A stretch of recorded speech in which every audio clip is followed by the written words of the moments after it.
touched you twice now. There's lipstick on your collar. You say she's just a friend now. Then why don't we call her? Assalamualaikum warahmatullahi wabarakatuh. Perkenalkan, nama saya Imelda Udria Kasamu dari program studi ilmu pemerintahan STPMD APMD Yogyakarta. Baiklah, di sini saya akan menjelaskan tentang pertama strong state. Strong state adalah negara yang mempunyai kontrol penuh terhadap teori yang mampu menyediakan barang-barang publik berkualitas kepada warga negara. Kedua, weak state merupakan negara kuat, tetapi karena kendala-kendala ekonomi fundamental, antagonisme internal, salah arus, eksperimentasi, serta serangan dari luar mengakibatkan negara tidak efektif dalam menyediakan public goods. Yang ketiga, failed state pada dasarnya merupakan negara jatuh atau negara yang sedang mengalami kemunduran dalam menyediakan public goods. Yang keempat, collapse state pada dasarnya adalah negara yang sama sekali tidak mampu menyediakan public goods yang paling mendasar.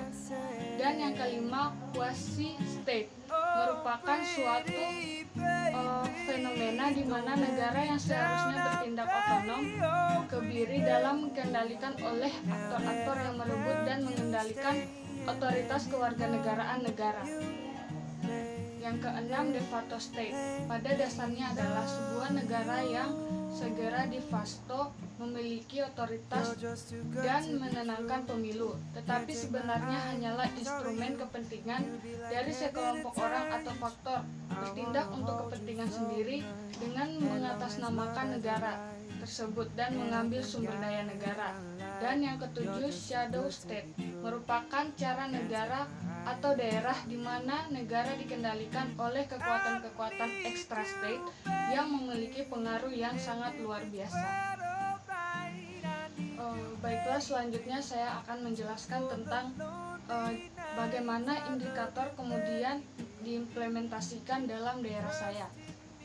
Pertama, tentang keamanan. Keamanan di Kabupaten Muna sendiri masuk dalam kategori weak state dikarenakan masih banyak terjadinya konflik antar desa dan antar masyarakat yang memperebutkan wilayah batas ataupun batas kebun. Hal ini bisa meruntuhkan kebersamaan. Yang kedua, kapasitas dalam menyediakan layanan kesehatan yang terjangkau dan merata. Di daerah saya sendiri, khususnya Kabupaten Muna, masuk dalam kategori strong state. Mengapa? Dikarenakan sudah terdapat puskesmas dan rumah sakit umum dan dukungan di setiap desa untuk terdapat sarana produksi dan industri, sediaan farmasi dan alat kesehatan, adanya pelayanan untuk keluarga berencana, pelayanan imunisasi, perbaikan gizi bagi masyarakat. 3. Kapasitas dalam menyediakan layanan pendidikan yang terjangkau dan merata.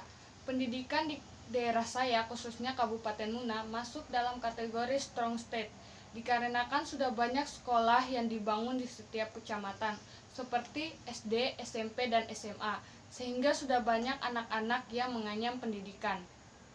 Dan yang keempat, kapasitas dalam menyediakan jalan dan telekomunikasi.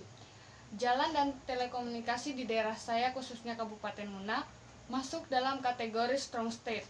Hal ini dikarenakan di setiap kecamatan jalannya sudah diaspal, bahkan di setiap jalan sudah diaspal, sehingga di sini memudahkan masyarakat itu sendiri dalam perjalanan. Dan terkait telekomunikasi, di Kabupaten Muna juga di setiap kecamatan sudah dibangun tower atau menara, sehingga jaringan komunikasi tidak terputus-putus atau lelet.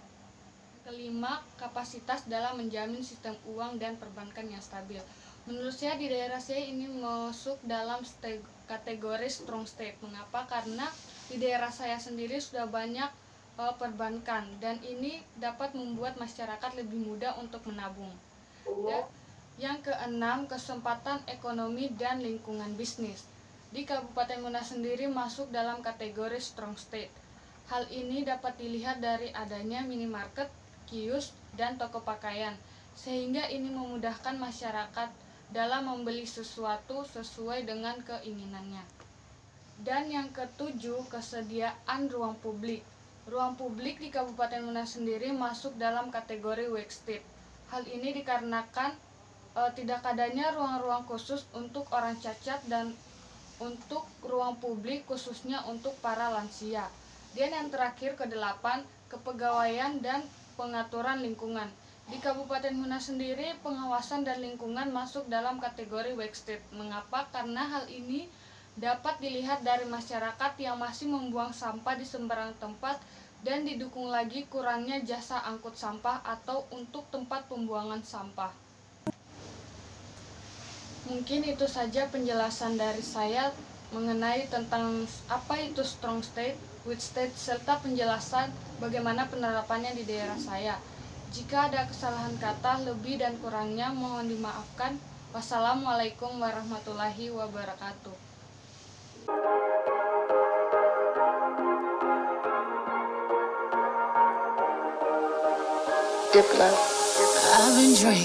I've been drinking